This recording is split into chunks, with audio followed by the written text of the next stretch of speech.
Sippers, welcome to this episode of the Tea With Me podcast with me, Shane Todd. Big episode for you this week. A guy I've wanted to get on for a long time. First time I've done a podcast with him. Might even be the first time he's done a podcast. I'll have to ask him. And also, Dave's here. Before we get into anything, patreon.com/teawithme podcast. If you like the podcast, you want more, that's where you go. You sign up for as little as £3 a month. You become an official sipper. You get, I can't even go through what you get, but it's loads of stuff. Access to things that you can't just get normally. It's the dark web of pods. Is it? No. You just get early access tickets to things that we do. You get a bonus episode, you get the live stream, all that sort of stuff. And Patreon. A special which has just been released. And a special which has just been released where we played Who Wants to Be a Millionaire with local comedians, but for legal reasons we can't say it was Who Wants to Be, but it's basically the same thing. We're sponsored by none other than NordVPN. You know I'm VPN'd up to the eyeballs. VPN means virtual private network. It's a service that protects your internet connection and privacy online. It provides you with a secure, encrypted tunnel for your online traffic to flow.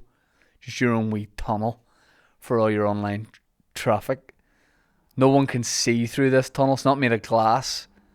They can't get their hands on your online data or you. You can't even see your real IP address or your location. If you're going on holidays this summer, NordVPN will keep your online data safe when you're connecting to the internet via public Wi-Fi or the hotel's Wi-Fi. What about that? The hotel Wi-Fi? They're looking. The concierge is going, look at this dirty bastard. Just looking at Irish League football. NordVPN allows you to watch content from home while you're travelling abroad, so you continue watching blue lights or keep up with Barra's wild days out while you're sitting by the pool having a daiquiri. Take your cybersecurity to the next level. NordVPN's threat protection feature. You don't even need to connect to a VPN server for it to work. What the fudge?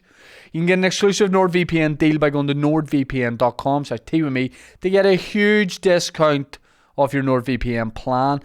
And now when you receive a 2-year plan, when you purchase a 2-year plan, you receive a 4-month bonus on top. We are also sponsored by our good mates Manscaped, the dick and balls extraordinaires. These guys over there, the number one in men's below the belt grooming products. These guys have changed the game. If you're a pube enthusiast, you must hate Manscaped, because these guys are getting rid of. These guys are like big multinational conglomerates to the Amazon rainforest. They're wiping out 10 football pitches. That's how passionate I am about this. They're wiping out 10 football pitches a day. I'm just saying. No, I thought that was our guest and he's at the door, but it isn't. So we'll do this and then we'll have to let him in and then start the episode. These guys are deforestation and pubes at an alarming rate. They need to be stopped. But it's a positive thing. But it's positive. It's positive. We like the rainforest, but don't like pubes. Is that fair to say? That's fair to say. Manscaped have all the below the belt grooming products you could want, and some above the belt stuff too, like cologne, like deodorant. We keep some in the wee bathroom of the 1L Studios toilets. Nice touch. I don't know who restocks that. I don't know who did it in the first place. Is it you? Is it you? Georgia. It's Georgia. Georgia does it, just in case. Georgia. So we've got the everything.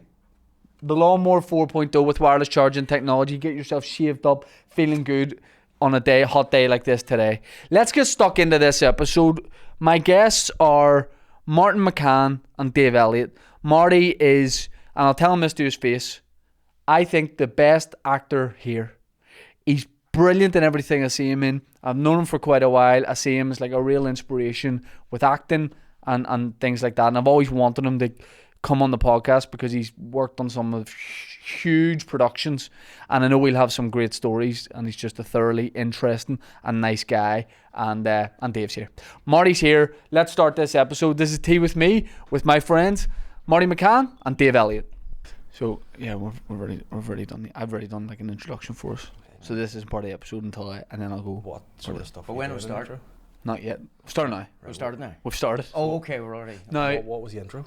I was just saying like I've got Marty on and Dave on, and then I was doing like like I said, it's a complicated start, isn't it? I was doing the ads. No, I think it's fine. What's your favourite ad to do?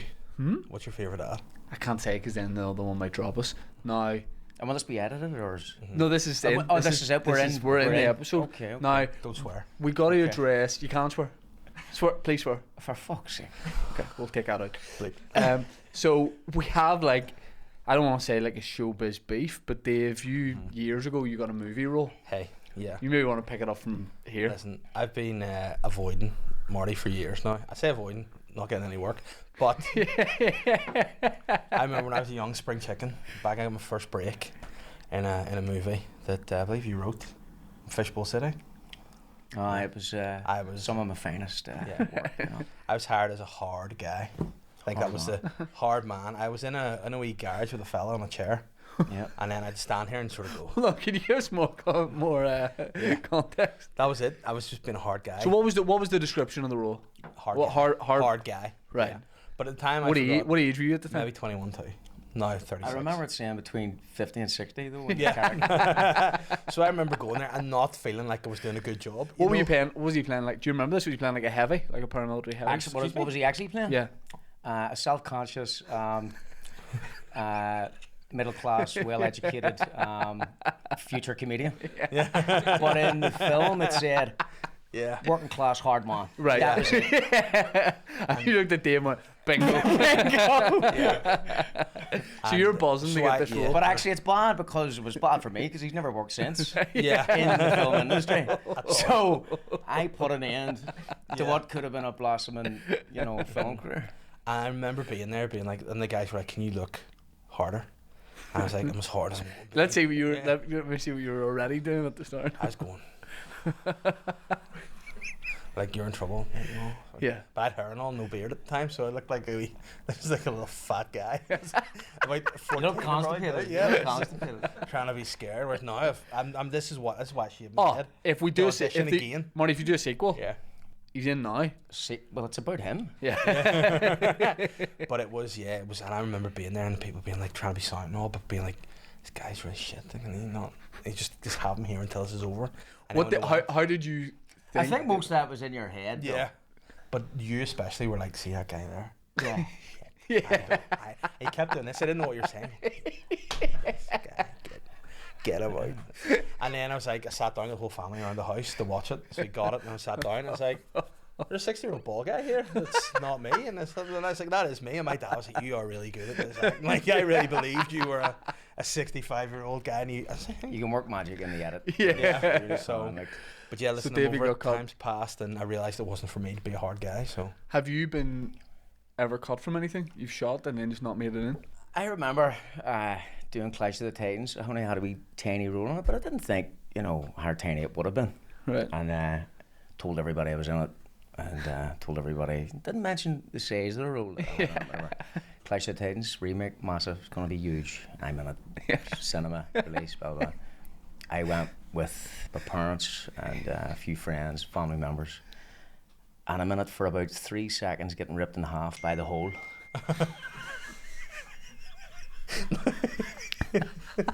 So not only am I not really in it, I'm in it, just enough to see me getting ripped in half by Jason Fleming by what looks like the hole, like ripped in half by the hole, and I think I go, Pussies! And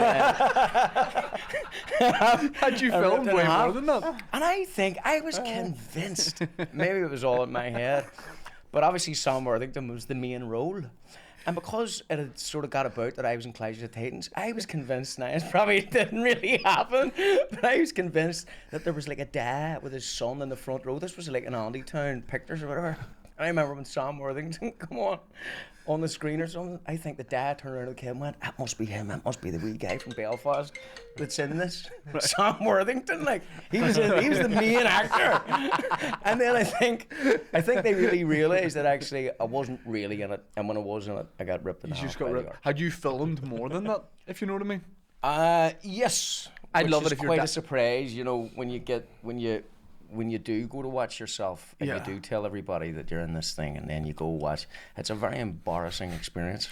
When your dad's like, son, for what it's worth, I thought you were unbelievable getting ripped apart from the hole there. And you were brilliant. Well, I remember doing a play in Derry and you got ripped apart from No. I remember doing a play in Derry and the first half of the play I had my role, my part, and then the second half of the playing. I'm really just dead. I'm wrapped up in what is a parachute and I'm dead. And my dad and his mate Rob were out on the rip and they came down and they got on the beer early, and they let them in just for the second half of the show because they just missed the first half of the show, which I had all my stuff in. And I remember walking out all excited. I think I was 18 or 19.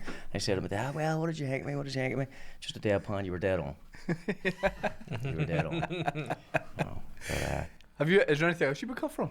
Oh, I get cut from loads of things. It's great. Like, because I always not see nowadays if I get offered anything, I'm like, I need to sign a contract straight away so I get paid. Because you know you'll not make it in. Yeah, so many times that's happened. It'd be like when like radio sitcoms and all, sign the deal, go in, they're like, actually, no, cut, he's cut. But it's good. Can we, right, tell me if we can't mention this, but correct me if I'm wrong, right? He was cast in a radio sitcom and they did a run through from it, and then they went, we're going with someone else. But then they found out he'd signed his contract. So he got paid his full fee, and then didn't have to go and do the work. Yeah, brilliant. That's the dream, isn't it? But what was funnier is I ended up by some fluke getting paid more than the main guy in it, and he was like, "Why you get?" I was like, "I have no idea. Yeah, people just aren't good at admin." But hey, well, they had no money left after the pay. Yeah. I did a BBC NI sketch show and got sent. This is like 12 years ago. Got sent my contract, and then some admin mistake got sent a contract of a guy with a totally different name who directed an episode of the Mitchell and Webb sketch show. And his fee, should have signed it for him. I did. The fee was 10 grand for what he'd done. So I just signed his contract and mine and sent it back. I was like, they might just give me his. And then BBC phoned me and were like, yeah, it's obviously been a mistake, but what, you weren't trying to get his money, were you? I was like, no. Like, well, why'd you sign his contract? Why's your tip back? Yeah. I got cut from, well, I didn't get cut. I told this on a podcast before. My first like brush with acting was whenever I was about 4. There was a Harry Corey ad from here, and there was like a family going to be cast, and the kid at the end says, the dad says, "We need help," and the kid goes, "We need Harry," and everyone was going, "You're perfect. You're perfect." You didn't do it like that as a kid, did you? What do you mean? You're like a wise old man there. We need Harry. That's why I didn't get it. We need Harry. Very intense. Yeah. We need Harry. and all. Yeah. I think we need Harry. No, I went along with hundreds of kids, open casting call. Director says the line, "We need help," and I go, "We need Harry." That's good, right? Yeah. He loved it. Brilliant. He loved it. Eventually, as the day goes on, the kids there's less and less kids about. Eventually, just me and some other kid. They send him home, get me to do it one more time, and then the guy goes, and it's a casting director who's dealt with kids all day for like a 10-hour day. It's constant, and their parents, and then he said to me, he's like, the role's yours, and it was 250 quid. My mouth was buzzing, and then the guy said to me at the last minute, he goes, "Just, I need to confirm before we get your mummy to sign this, you definitely want to do this?" And I was like, nah. Really? No. I was like, I don't want to be here. The kid needs help. I was like, he needs a therapist. The kid needs help. The kid's got issues. So I just had to go home. I had to get people back. What a mental I never did it. Like, What why? a waste of time. I didn't know why I was there. I didn't know why I was there. Everybody's time. I didn't know why I was Especially there. your man's time. Like, why are you sitting You know what I there mean? all day and you're like, "We need Harry." I didn't know what the it whole was. time? I didn't know these were like So theatre kids. You weren't compass mentis really through the whole. Yeah. You were just mumbling But what what you thought was they were telling you to say. yeah, I didn't. I thought it was maybe That's a not even game. a line. He was just schizophrenic as a child. And just kept saying, that's all he'd walk about saying. "We need Harry." Marty, the first He's time. so in the zone. He's so in the zone. Look at him. Look at him. He's so I in the still zone. repeat that. Just rocking in his chair at night. "We need Harry." First time I ever remember hearing your name was Closing the Ring. Closing the ring. And that was Does that have Attenborough to do with what happened in that last role? in Clash of the Titans. That was Marty only does typecast for just ring work. anything to do with an arse or a hole or anything to do with the anus. Sign me up. Before I ask you about that, what's the weirdest thing you've ever auditioned for? I was brought down as a kid for a Harry Corey. And this If I'm kid, raging, I was 'cause like, fuck. If that's true, I should have just taken it because I would have had a successful acting career. Exactly. Maybe that guy's blacklisted you from then. He's like, "No, Yeah. just tall guy." Yeah. We've watched some of my auditions and episodes of this before.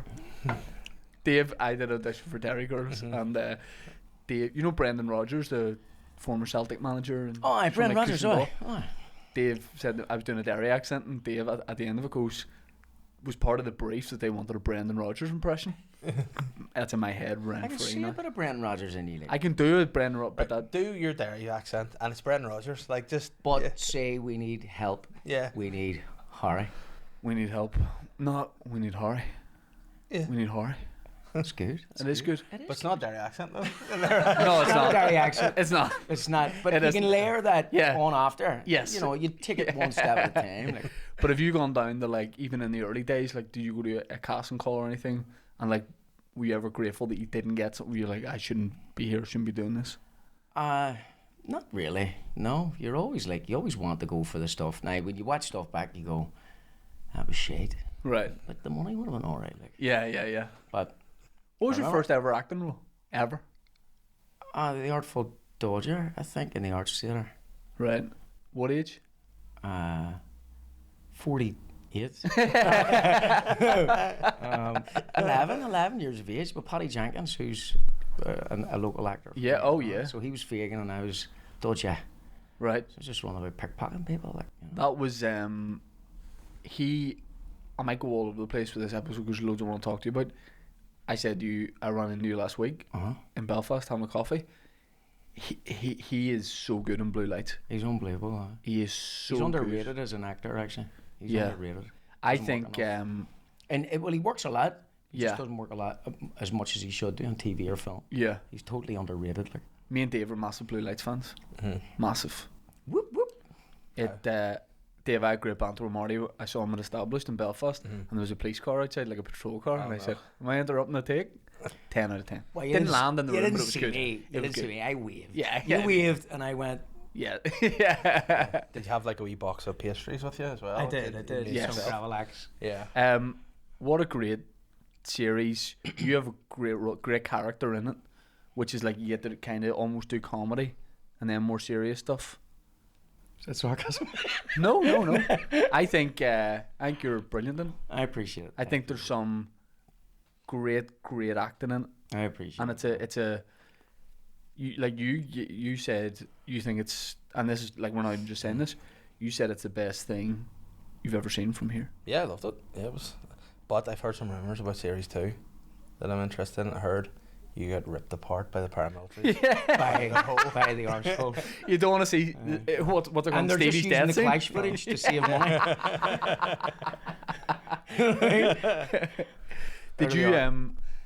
Did you when you like see a script for the first time or hear you got an audition or something, do you know straight away if it's going to be good? If that makes sense? Do you have a good read on how something will actually turn out?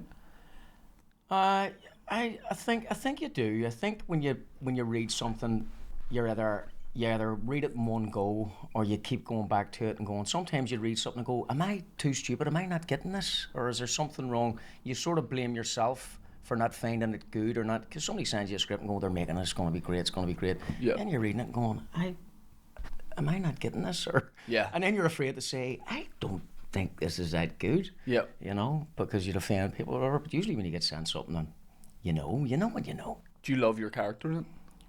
I do like him. I do like the character. There's room to grow. Yeah. You know.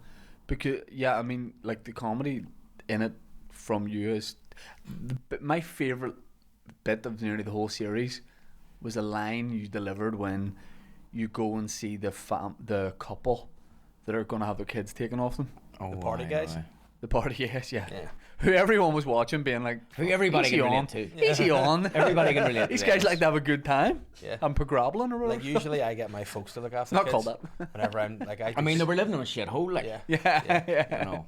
Like I normally do spice, but my folks take them and I'm just Yeah. you know. So, having a good time. So the guy's like vice president of a local golf club, and you leave and come back and say, "I played that golf club before," and then you go to leave again and you go, "It's shite," Shit. and then leave again. Well, not like a big scene or anything. My favourite moment in the whole thing. Oh, I thought it was appreciate great. I made sure if I was going to say shit, Yeah. I'd have to say Shite. shit. Shite. It was brilliant. Is it weird? Because you don't film a lot of stuff at home. If you know what I mean, you're always like traveling or. Not like when I'm lucky enough to get a job, about 50% of it's here, 50% of it is away. You know? I mean, I like going away, but I prefer being home. You can go to your own bed, and you know, when you're away, you know what it's like. You're sitting in a hotel room, you're trying to keep yourself. Trying not to what? I was going to say, trying to keep yourself entertained. Stopped. You know what I mean? So I'll bring my toys with me and. Well, like wrestling figures. Exactly. Shove them up your arse. Action man, trains, Thomas the Tank Engine. I would love that if that was like a genuine thing you did. Like if we ended up Clemmy Action Man together, and you just saw. I caught a glimpse of Marty's room, just loads of figurines. You're like, I love this shit. I used to love him when I was a kid. I used to love him. Oh, you train set just going around the whole room. With the bed in the middle. We conductors. Is this the thing? Is blue lights the thing that mostly you've had people come up and like speak to you on the streets? 100% by a country mile, you know. I mean, it's not fame or anything like that, but it's definitely like a local, like you're getting recognized, you know, more than I've ever done, you know, and you just kind of, and it's all lovely and positive, and like, and it's mostly about the show. It's not somebody coming up and licking your arse and going, oh fuck it. It's like you're in that show. The show's brilliant. Yes, because anytime you see something from here, you just want it to be good. You so badly and you want it to be sound good as well, because anytime I watch something from here, so it's everybody puts on that storytelling voice. Yes. And they start to talk about what? You literally sounded normal a second ago. They've told you to do a Belfast accent. You don't have to change. Yeah. You sounded normal. Like, yes. I think people think, no, lights, action, camera, and they think, well, it can't just be me. It can't just be me. Who would want to watch just me being me? Yes. So they try to heighten it or push it, and then everybody just sounds a wee bit. Yes. You know, sinister. Yeah. Did you have when you were filming, especially being in the police uniforms and like proper? I was surprised it was all like the official stuff. Well, it was the first ever time that's been done. You know, the PSNI gave the full go ahead for a drama to be made about the PSNI. That never happened before. You know, like, you know, if you watch the likes of any sort of cop drama from here, it's a made up Northern Ireland police team. You know what I mean? It's NI like knockoff. Police team. It's just total knockoff. It's like faker football tops. Faker football tops. But did you like out and about filming? Did you ever get any grief for big crowds coming to watch? I mean, you would have people watching or whatever, and then you'd have people thinking. You would have people coming up to the camera crew or the people behind the crew and going, "Lads, the cops are here." You know what I mean? They're thinking, you just watch, there's cops about here. Yeah. In case you're filming anything. Yeah. How know. do they keep people in their houses? Do people not want to come to the doors? Threats. Like a letter maybe a week before. Yeah. And then maybe a follow-up letter a day before. Just short and sweet threat. But even like, do takes get ruined? People shouting or... I would take would get ruined, or if somebody walks behind, you know, obviously the courting off the streets, you know, as best they can do. They would have, you know, permission from the council, city council, and obviously the PSNI actually did help this show. They would come down and help cordon off, and you know, but sometimes people will get, you know, remember Richard Dormer was, I think he got, obviously I don't want to give too much away, but there's a part where Richard, he had a boo-boo. He had a boo-boo. There's a part where he has blood on him. Yeah. But some youngster took a picture of it, put it up on Facebook, and said, you know, it was all over Facebook and all over. They said this is a real cop, and there was a big story attached. Did you hear that? No.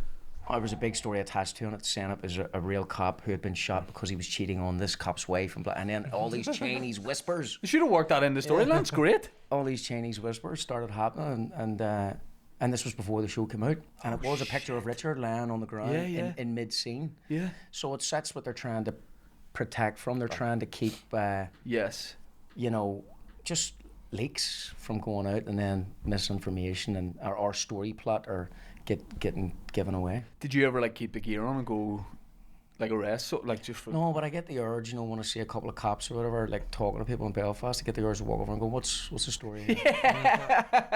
yeah, Just need. yeah, Are you all right? Are you all right? yeah. All right. Talk to you later. I would find it different. Like, if I see something filming, your natural reaction is just to go over and watch. Just to go over Or be in it. or try and be in it. Or try and be in it. Cut the casting director and producer. Just nip that in the bud. Just get straight in. What are those fans? G&H fans? Yeah. G&H, yeah. I think we're probably at the level where like we're looking that more. We're like, anytime I'm out and about and see those fans, I'll very slowly walk past what's happening. You know. I know. I wonder Be like, what's. Are we cast? Are we fully cast here? I walk past it and go, "Oh, what am I not in now?" Yeah. You looking hard, man? Exactly. Stand beside one of the vans like that, shaking, really self-conscious. What was the first ever thing you did this before? Do you remember? No, I honestly can't. Probably that. Probably, yeah. Just stand there in the car. What was the strongman thing you were doing for some ad? Did that ever come out? Oh, I did a thing for a tile company where I had to be a strongman and I could break tiles, but I couldn't break these tiles. And it's about like, and it'll be somewhere. I need to find that. Yeah, it's somewhere. I need to find nothing better than when you find something your You need mate's to been have in. like a screen here Yes. and whack them on. Well, that's what we can do. We'll play stuff back, but no matter find something your mate's been in, but doesn't want you to see it or know about. or show it to the masses. Like even. 2008, Northern Irish independent zombie film Battle of the Bone. Yeah. Remember we tried to watch that once and it was just hard. Yeah, we tried to do a watch back of Battle of the Bone that I was in. It was tough. But I was Did actually, it go to Cannes or where did it go? It was canned. It It was canned.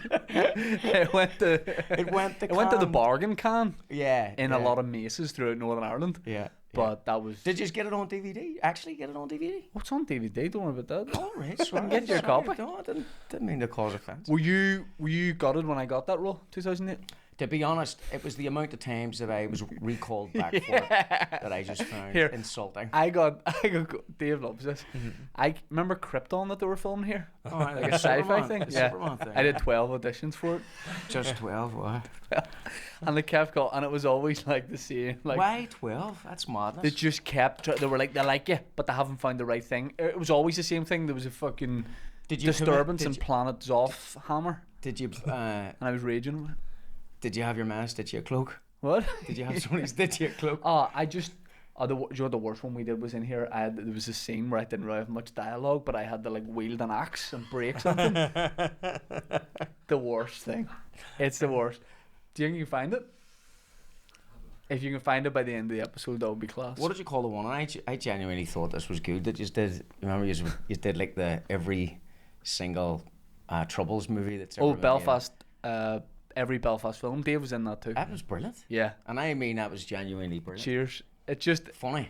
we were gonna make a longer one of those, but then it was like how much. I wouldn't of make a this do longer people one. want? Okay. I'd stick we're now not making it.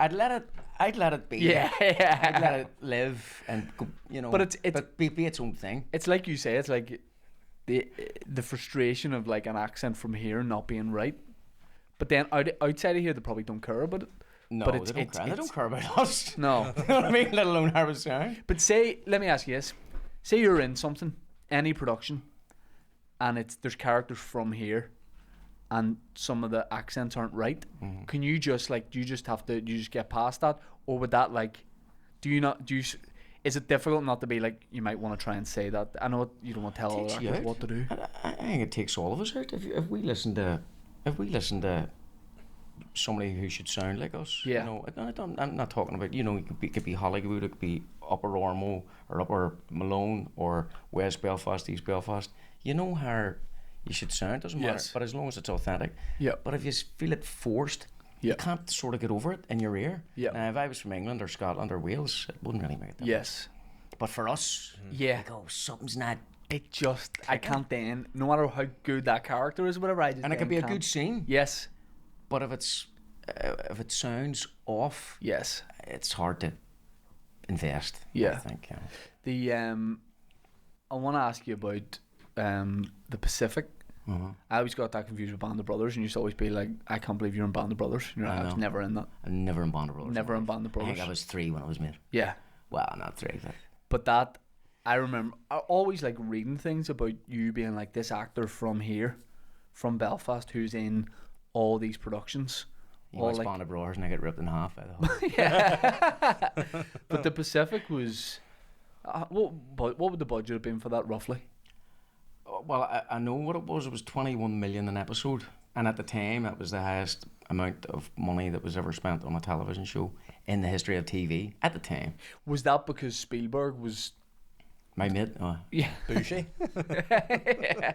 Was that because was it such a big? Because it was him. Because it was him doing TV, wasn't it? So it was like. Well, this is what I found out later. So HBO front the money, but Steven Spielberg, so he's like a brand, and he's executive producer, so he doesn't put any money up. He's paid a percentage of what it makes, in the understanding that he comes in, attaches his name, Right. but he'll only attach it if he has creative control. And when I say creative control, he's got about maybe 10 or 15 projects going at the same time.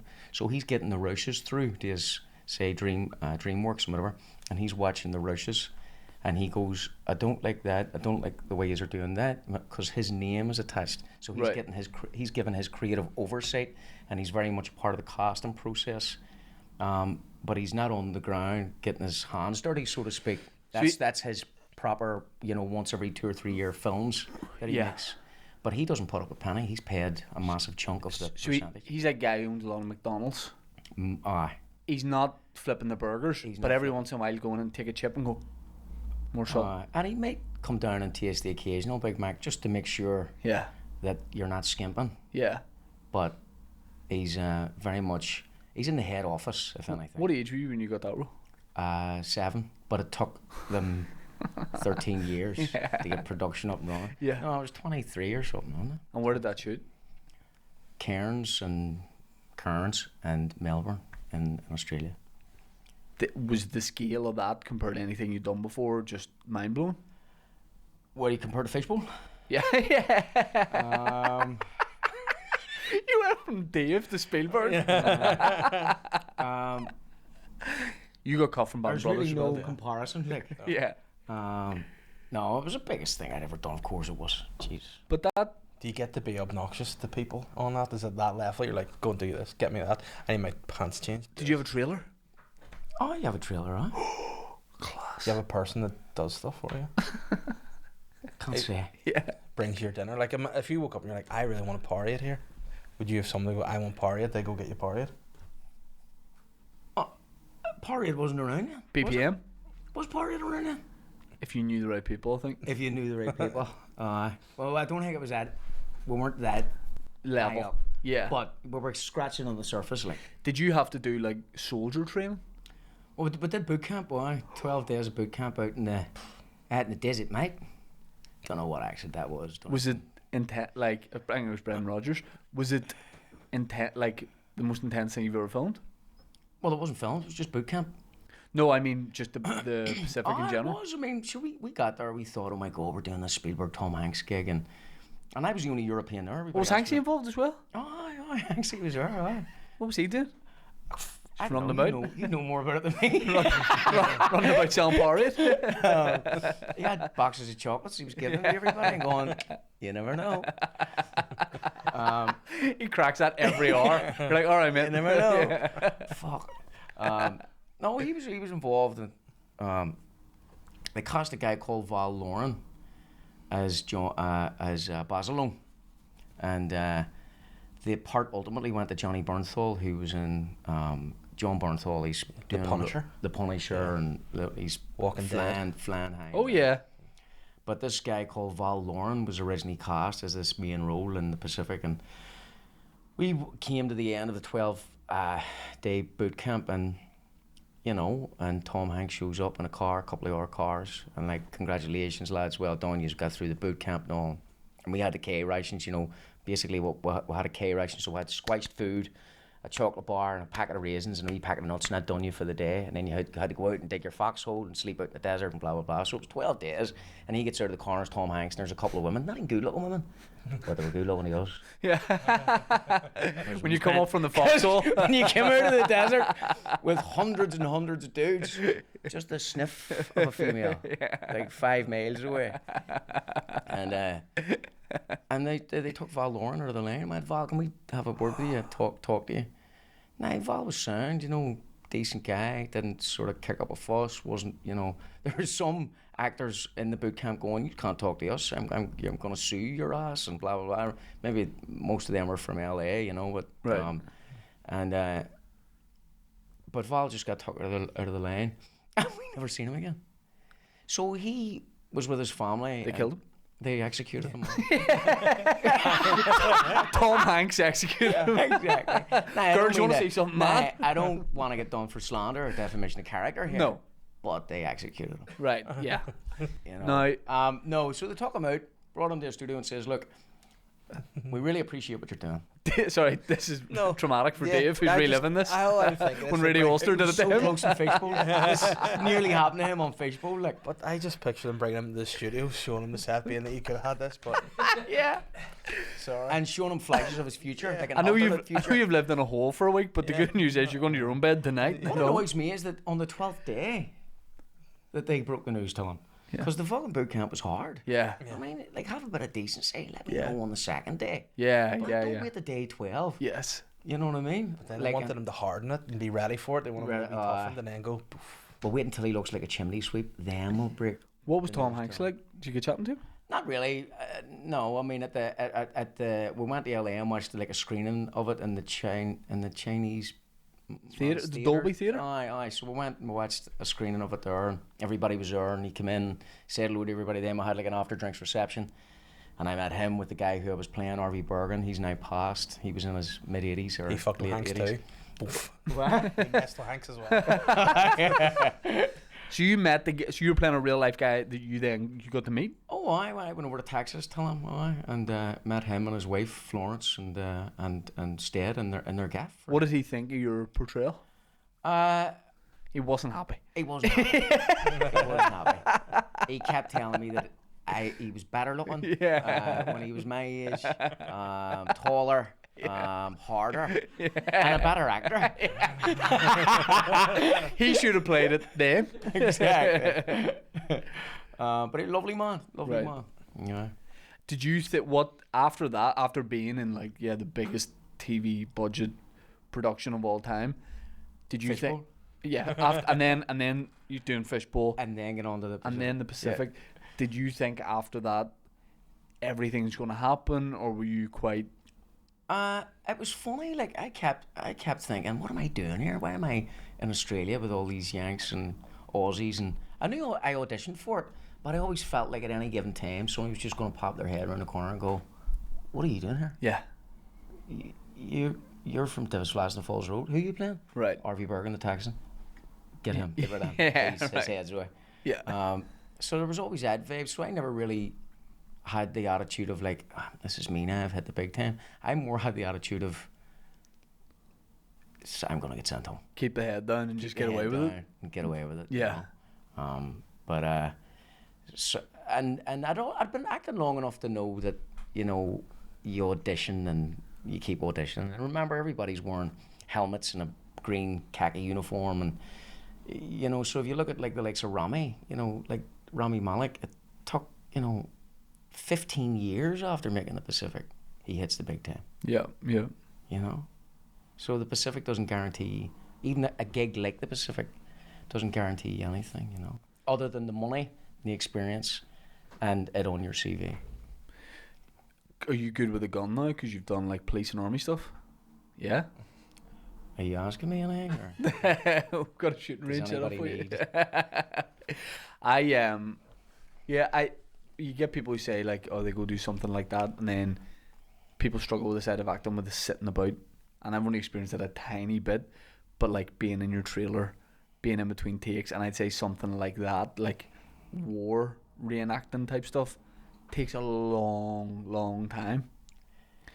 Do you learn that over time to just get like Well, patient with everything. I know that was the whole point of the boot camp, because I didn't know how to use an M1 carbine or anything like that, or I didn't have a clue about a mortar, or it was all alien to me. Yeah. But they just hand you it and then go, that's your gun. You sleep with that at night. That's your mortar. Don't lose it and keep it clean. And you're like, so then for 12 days, you're like a muppet carrying these things that don't work, but they are real. They were like World War II, decommissioned. Right. And they're shouting at you and squealing at you, your gun's dirty, your thing, and then so come day 12, that gun looks like it's yours. Right. Yeah. That's what it was all about. And when you're doing jobs like this and you closed in the ring with Richard Attenborough and that kind of thing, like back then when you go home, when you go back to Davis, when you go back to Belfast, do people know all about it? Or is it such a weird concept that someone from here is going and being in productions like that people almost don't understand like what it is? No, it's the same. It's like they know I'm an actor and they just go, where's Marty? He's an actor, or if they've seen something them in, they'll go, saw that thing, or it's the same. It doesn't really matter. It's like the same. It's the same vibe. It's just they might not know many actors. Yeah. But then again, neither do most people. Yeah, nobody does. Yeah. But if something like Blue Light, being like from here, and in saying that, if something like Blue Lights didn't work, you would probably get the most shit for it, would you?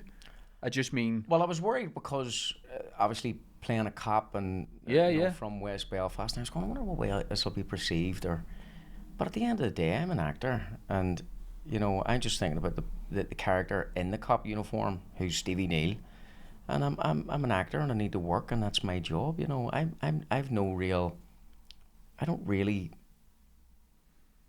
political views. I don't care. I'll go and I'll do a job and I'll sign off, and if anybody has anything to say about that to me, well, that's their prerogative. Dave, you said you were going to say something. So go ahead. Well, what I would say now, I would have like 71 on one hand and be like, look, stick that on, and be like, here. It balances it out. It works. Yeah. Balance those scales. Good man, Dave. Good man. Is that what you do? So have you watched all my back catalogue? Yeah, see, it's been an intensive last couple of days. Yeah. My bedroom's just a shrine of you, and then me standing. He's standing again. Dave, unfortunately, Marty, I think this all ends with Dave killing you, and then like still making movies with you. Yeah. You know what I mean? Like he has like a barn. A weekend at Martys. We're wearing a balaclava and all. Yeah, keep your gun clean. Fishbowl City too. Just Dave blood all over his face, propping you up. So you talk to me about Fishbowl City. I remember hearing there were auditioning people for that probably at the same time you did. I didn't audition for it or anything. It was down to you and Downey Jr. I just want to put that out now. Yes. Fra Downey Jr. Fra from Downey Davis. Jr. from Balkan Street, actually. But you, unbelievable actor. You financed and wrote a movie. You shot it. Wasn't really good, like, but at least we gave it a stab. You made a full movie, like. I'm sure at the time you were proud of it. At the time, we were proud of it. But when we watched it, we weren't that proud of it. Right. But that's kind of what it is. I mean, I think everything you make. I mean, we weren't trained filmmakers or anything like that. We just said, "Mama, shoot our own wee project here." But then it sort of grew, and it became its own wee monster, and kind of got a little bit larger than we could handle. But then we did it again with Stars with Jerry McSorley, which you were in obviously, and you did an unbelievable job on it. And I thought that was more. I thought it was a better. What? Didn't even get an audition for that. Well, there was no hard men on it. Yeah. Bar me, there was no hard man in it. No hard men on it. No one. But so Stars was better, but that was because we messed up with Fishbowl. I would love to do that now, because Stars. I know it was actually decent, wasn't it? It was good crack because you funded that, made it, got Jared McSorley to be in it. You're in it. The cast was brilliant, but I think because I'd never done any acting before it, I just would love to do it now that I'm a bit older. You were hard on yourself when you watched it back and you talked to me, and I thought, ultimately, like, it was your first stab at something. Yeah. It was great.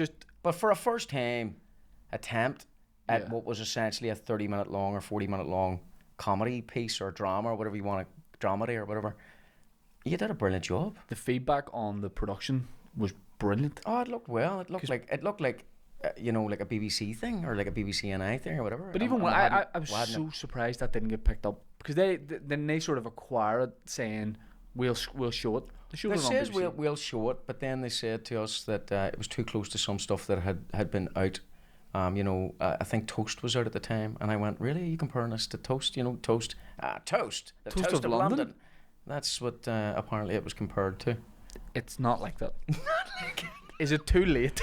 I know this happened in like 2014 or something, but give them a shout. We've always thought, like, you know, but then the main thing was, and the best thing in that show was Jerry McSorley, who's one of the best screen actors in Ireland, I think. You know, it would be getting him again. You know, if you couldn't do it with him, it wouldn't really be. He was the backbone of it. Like, Marty, I think you're one of the best screen actors now. Thank you very much, Shane. Stars too. Huh? Stars too. But no, so we would need to get Jerry back, and we don't know if we could do that. Like, you know, but I enjoyed it. It was good crack. You know what I mean? I love the idea of acting, but I think doing stand up is so close to acting that it makes it difficult to then. Does that make sense? Like, stand up is like performance. I don't know how you do it. Like, I really don't, and I'm not just saying that. I don't know how you do it. But it's just another.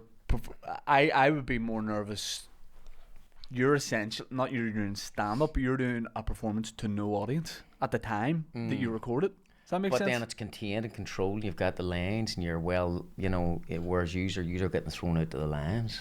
Yeah, but you also rely on how other people perform and that kind of thing, and there's more pressure on you because if you mess up yours, there's all these people, directors, and all this budget's been spent. When we're doing stand up, we can correct mistakes as we go. We have to show up on time, sober. Yes, and that's the difference. Yeah. You saw I couldn't even do that today. So yeah, he's drunk. He was here on time, but he's blitzed. I was off my deck, yeah. Absolutely blitzed. See, when this guy, like, when people think of like lovey actors being lovies, which I definitely don't. You're just a genuine. Thank you, darling. You faint with the phrase.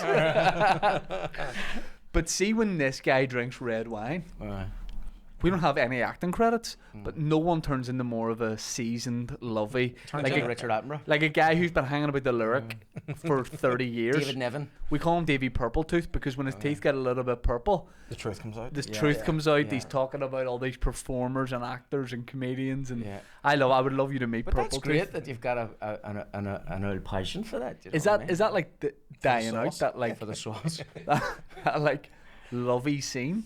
You know, when you'd be like, all these actors would go to the Errigal back bar and they'd... I think back in the day there was a real sort of culture of that, but not anymore. I don't think, you know, if you go to the Errigal back bar, you won't find... because, you know, them days are gone where, you know, everybody did a play in the lyric and then everybody went and got absolutely hammered. Yes. You know, 5 nights a week. You can't do that anymore. You won't get employed if you do that. See if that... Times have changed. Those old school actors, those older actors now... Who was anyone really good with you when you were coming up? Was there like an established actor you looked up to who was really sound to you? No. No. No, I mean, there was older actors. I remember saying to Paddy Jenkins, who at the time I had the audition for the Pacific, and I says, will you run these lines with me, you know? And he gave me a few pointers here and there, but my favourite actor that I've ever worked with was Pete Postlethwaite. Not just because of the actor, but because of the man. Like, he was one of the soundest, nicest. What did you work on?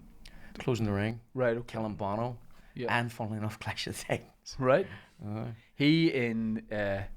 remember watching In the Name of the Father as a kid, and then years later finding out he's not from here. We're talking about an authentic Belfast accent. Oh, I couldn't believe it. I remember doing a scene with him. And he was from Shropshire. He said, sound like that, you know, blah blah blah. You're right, kid. You're right.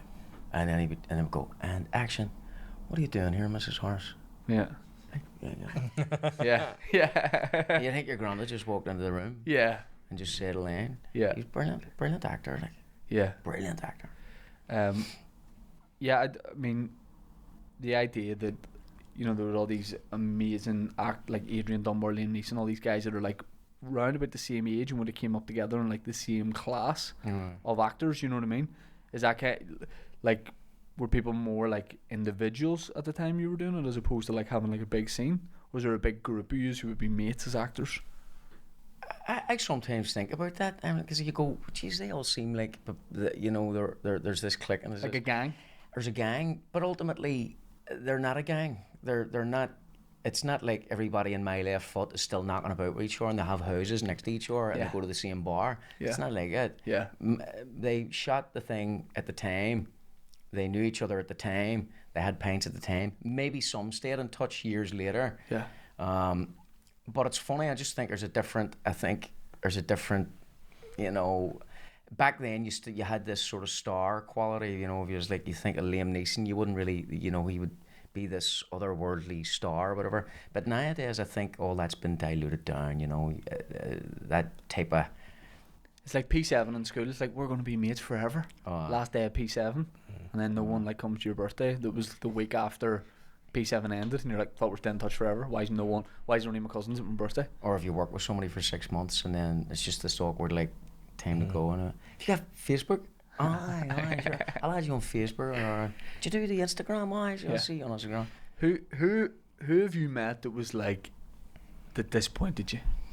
Like, you ever meet like a big star and you're like, Shane, I wouldn't do it till I'm now. You know what I mean? He's been lovely. Dave Yeah, I've improved, I've matured, Marty, you know. Dave Elliott. Yeah.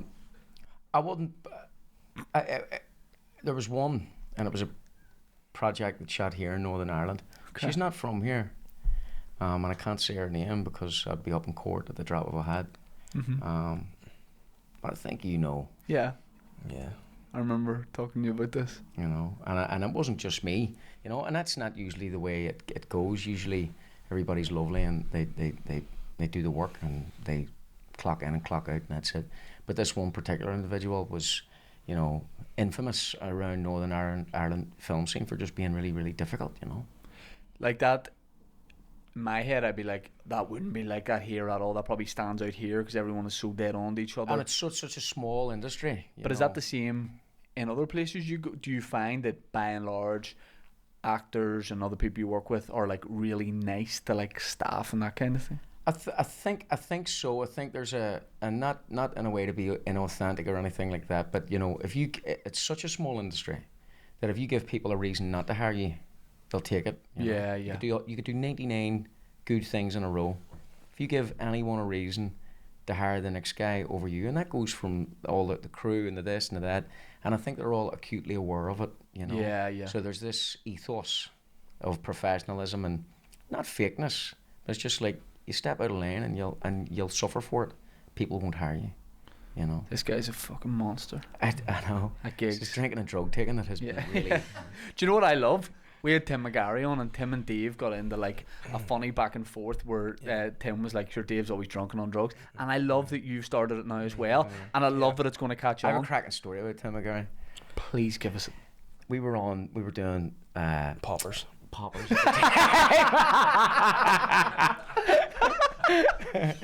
That's funny. So we were on the bus, the catering bus. Was this for Dry Your Eyes? For Dry Your Eyes, exactly. And we were, and this older gentleman, his name was Sydney, I can't remember his second name, but he was like an angel. He was like a saint. He was an 80-year-old plus something man. He came in, he'd been acting for years from Northern Ireland. Sydney, anyway, and he comes in and he starts giving us advice, not only acting advice, but life advice, and asks us what we're up to and encourages us and like goes, you know, keep it up and I'm so proud of you and blah, blah. Like an angel walked on the bus. And as he turned around and walked off the bus, just before he took his last step on the bus, Tim McGarry just looked around at me and goes, "Scumbag." Watch your back. It was the funniest thing. And it was just the timing of it. He waited until he got just far enough away and he went, Tim's hilarious. "I'm so scumbag." Tim mentioned Dave's drug taking so much that you remember some guy messaged me and was like, just to give you a heads up, your mate Dave's taking, and it was some prescription drug. Yeah. He's The like problem? real dependency. Yeah. And But where are you and Tim at now? Oh well, listen. No, legally I can't say. Right. Yeah, I can't say at the minute. But I apparently made some allegations against him that you heard of Jeffrey Epstein. I said that may or may not Tim went on holiday coincidentally to that island. I remember pictures that he had sent me, funnily enough, of an island. Tim and Uncle Andy and the pina coladas. Jerry on the background like that. Will you please tell Dave the story about the stuntman? When we first met, you told me a story about the stuntman. I think it might have been auditioning for who was auditioning for the Pacific. And I had to text you after you told me that and said, "Can I please tell this on stage?" So when it's a story that I heard. And Yeah. It was for Saving Private Ryan, which a local film camera operator here called Angus Mitchell worked on. He was a camera assistant on Saving Private Ryan all them years ago. But they were doing auditions, and in Saving Private Ryan, they wanted things to be really authentic. So when you get shot, if you watch real live footage of like Second World War footage or whatever, when people get shot, it's not pretty, it's not dramatic. They don't go and fall over, and the body stops and hits the ground like a sack of potatoes, which is really hard to replicate physically. You have to let your whole body, if you're running full speed and you're whacked and you just, everything slumps down. It's almost like your bum sits on top of your feet, it's just weird, it's a frightening thing to look at. So Tom Hanks, Steven Spielberg, all the head honchos were in, and they auditioned the stuntman, and they would say, you run from that side of the room to that side of the room. They were in a very long room, and they said, and when we bang, you whacked, and we told you how to fall, how to that, and we'll save you. And if you do that, then you're on the beach at Normandy, and you're one of them soldiers that gets whacked, and you'll be there for months. You get paid good money for months just to run and get whacked and fall. Stuntman after stuntman. Some people get it. Some people fall over. They don't get the job. Some people fall instantly like a sack of potatoes, and they get the job. They're hired. So it's a tricky thing to do. Tom Hanks going like that, whack, stuntman after stuntman, whack, fall, whack, fall. A stuntman who is infamous in the industry, he starts and he runs from one side of the room and he's bolting. And Tom Hanks, Steven Spielberg, like whack, and he's bolting and going whack, whack, god damn it, whack, and he's like and he gets to the other side of the room and he goes, "You missed! You missed!" He didn't get hired.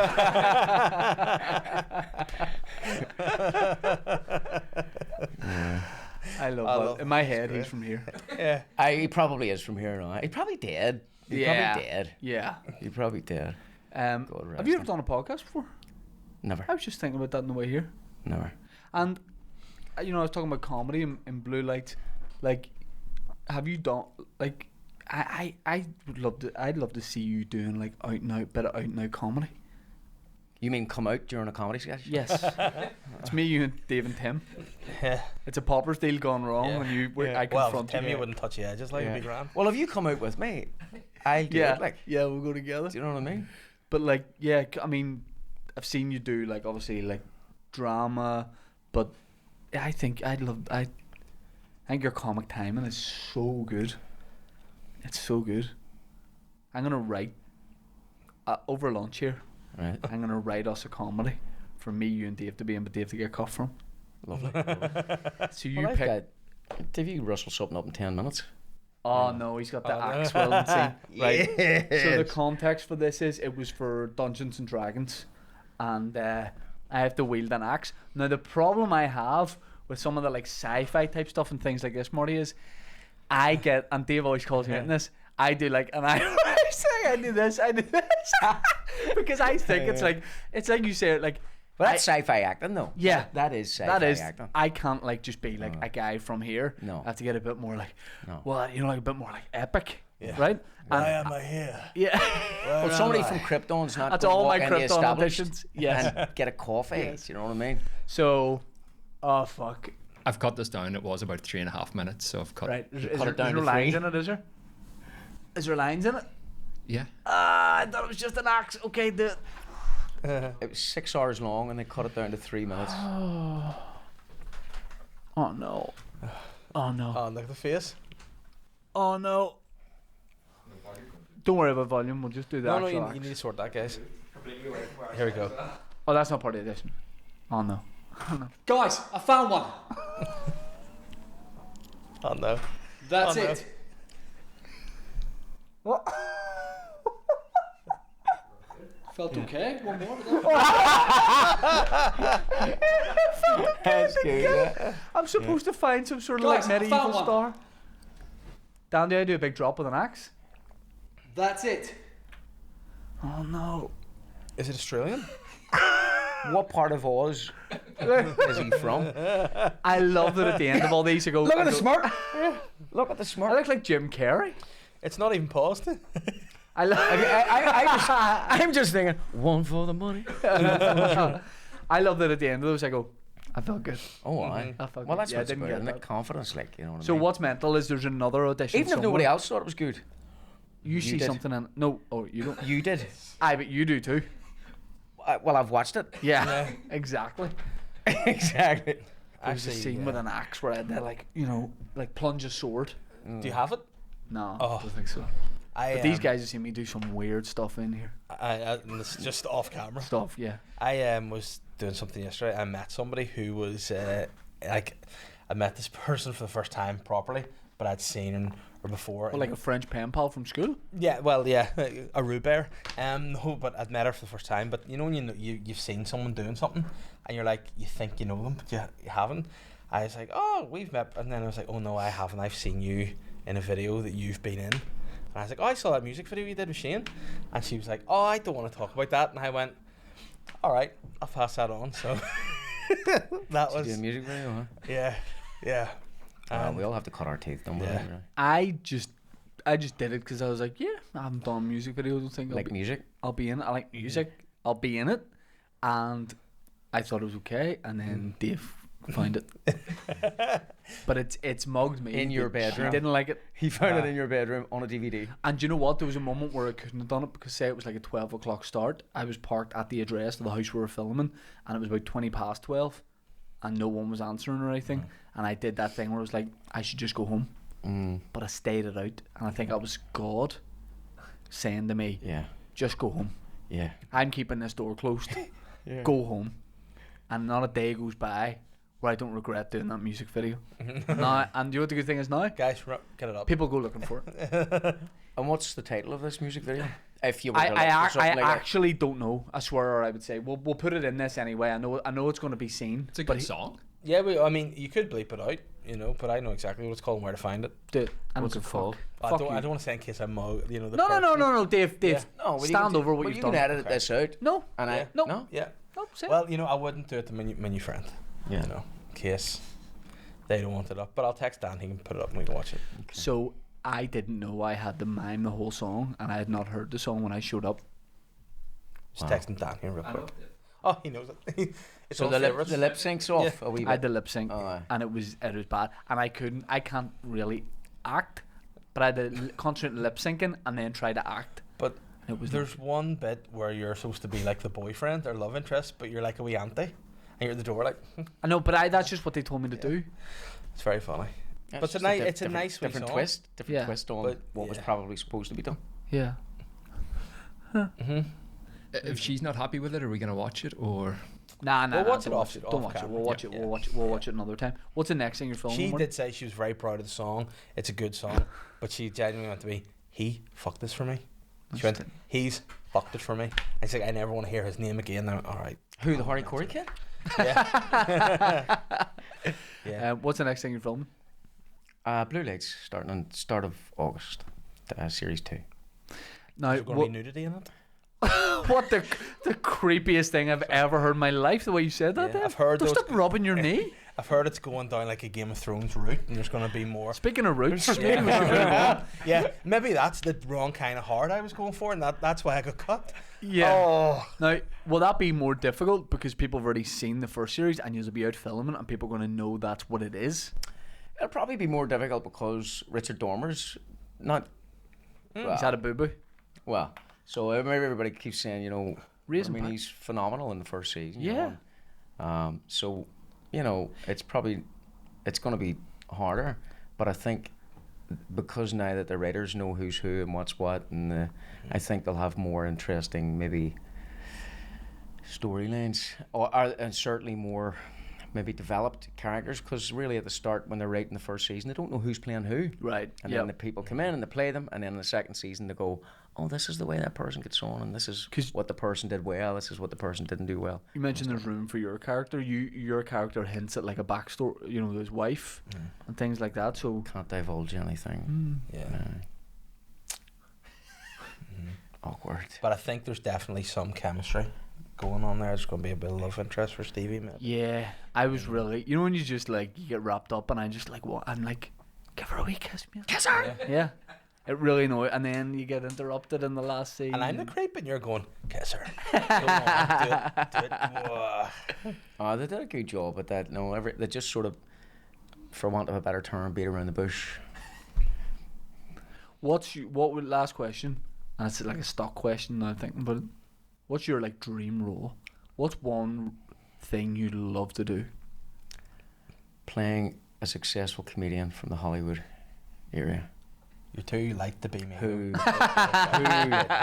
who ultimately falls from grace and gets strung out on the drugs, but finds his way back Yes. and becomes more successful than he's ever thought he was going to be. So all I need to do is contact him, get some gear, and then I think he's going to take off. And I'm going to go back to that artist and say, you know what? Let's do another music video. How about that? Let's avenge this first one. Let me hit this skag, and then let me take some spice, and then we're making a new video. Done. New And video. he's funding it. Here's the video. I try spice. I'm gonna put a GoPro in the front of my head, facing back at me like that trains guy. Exactly. Yeah, and then you rip your own. Never arse. show you Yes. yourself administering it. Just, Yeah. I don't know. There's not really. I'm not. Know what I mean? It's, most some actors would go, oh, like strung out and like a really hard done by, or like a. We're you know, playing someone. Playing someone. Yeah. Did you say that really weird, or was that just the way I picked it up? Just give me an answer. Like Frank Mitchell. Frank Mitchell. That'd be The great. biopic. I met him for the first time a couple of weeks ago. Lovely fella. In what context? Were you two meeting? In UTV's radio Oh yeah. building, Yes. which is in a weird place now. It is in the docks. I kind of Haven't the city centre. Why haven't it there? I know. About Pandy for parking and stuff like that. Where they are? Probably not. No. Don't think so. You I get remember some move? distinctly thinking it's really awkward to hire around here. And what was? How did you and Frank get on? Like a house on fire. Yeah. Yeah. Like a hot summer's day. Yeah. Was there any sounds nudity? fine. There was no nudity. No nudity, but there's always a sequel, Frank will always have a top on, but rarely bottoms. Rarely bottoms, Yeah. But this day he was wearing bottoms, but he wasn't working. Marty, cheers for coming in doing your first podcast. Thanks for having me. I'm a big fan. I think you're. Likewise. I think you're I wouldn't great. have come in if I wasn't a fan. Big fan of your work. Dave, cheers for being here, mate. Cheers. Cheers, mate. Dave Banger Show. Banger show, Dave. Just trying to Deliver it like a hard. Dave, Fishbowl City 2. Promo your banger show, but let's say a real hard This is guy. happening, like, It's happening. fucking show going on. The 19th of August No, you got really soft. in Bangor. It's And banger. see the ones that see the real hard ones. They don't do He doesn't want a sassy bitch. Real hard man, Dave. 19th of August, Saturday, Walled Garden, Bangor. Fucking better be there. which is more frightening Yeah. Yep.